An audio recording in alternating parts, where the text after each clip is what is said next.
Hello, I'm Gary Frerking. I'm going to talk about how I've used technology in my classroom to make it better.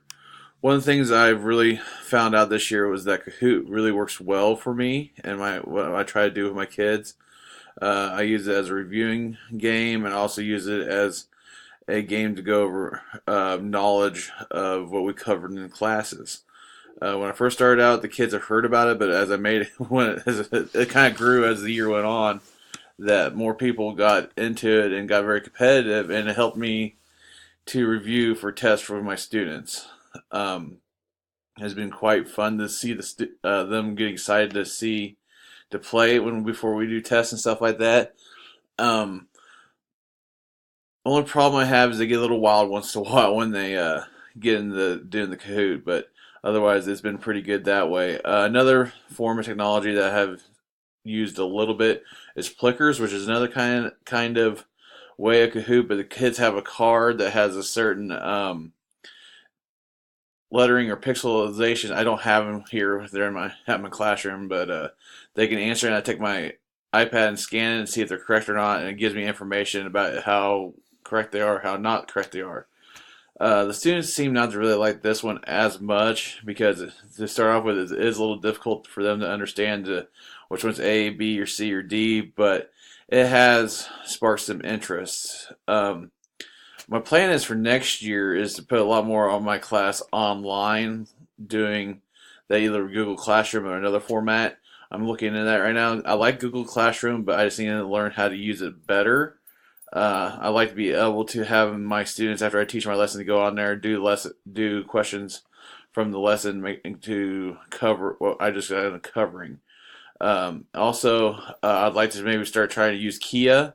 Kia is another testing website that you can set up your tests on it, so your students can do all their tests online, and you can go in there and make sure that you do how many tests, multiple choice, however you want to set your test up.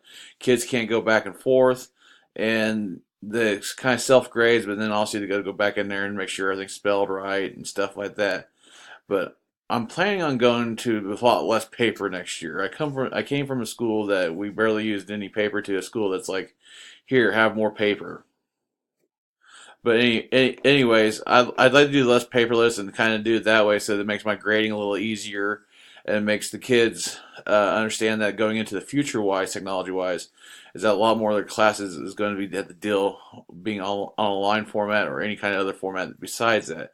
Because doing these classes and everything like that, everything else, I have a feeling in the future for our students that try to get them career and college ready, is that they need to understand how to use a computer for classwork, like taking videos like this, or how to prepare yourself, or how to do discussions and stuff like that online, and how to interact with each other that way. Like for me, I wasn't sure when I started these classes how this was going to be, and it's really not been that bad, and you just learn how to do it. But I just want to make sure that some of these kids have an idea that when they go off to college, if they want to take online class or they want to do something else, they have an idea of how to do that. And that's why I kind of want to go push my class more onto online scenarios. So, but and technology is just going to, we're going to keep on adding into our classroom. I can't wait to see what the future holds for what we can do.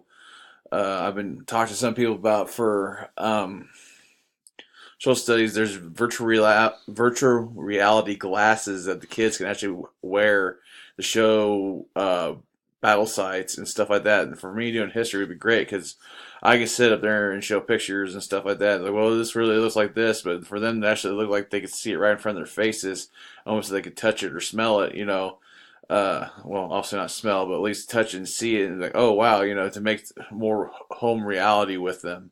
And I totally understand that. I'm more of a hands-on guy, kind of feeling like, oh, hey, this is what it is. But overall, I think to get this all done, I think it'd be great. So that's what I have to do with technology. Thank you. Bye.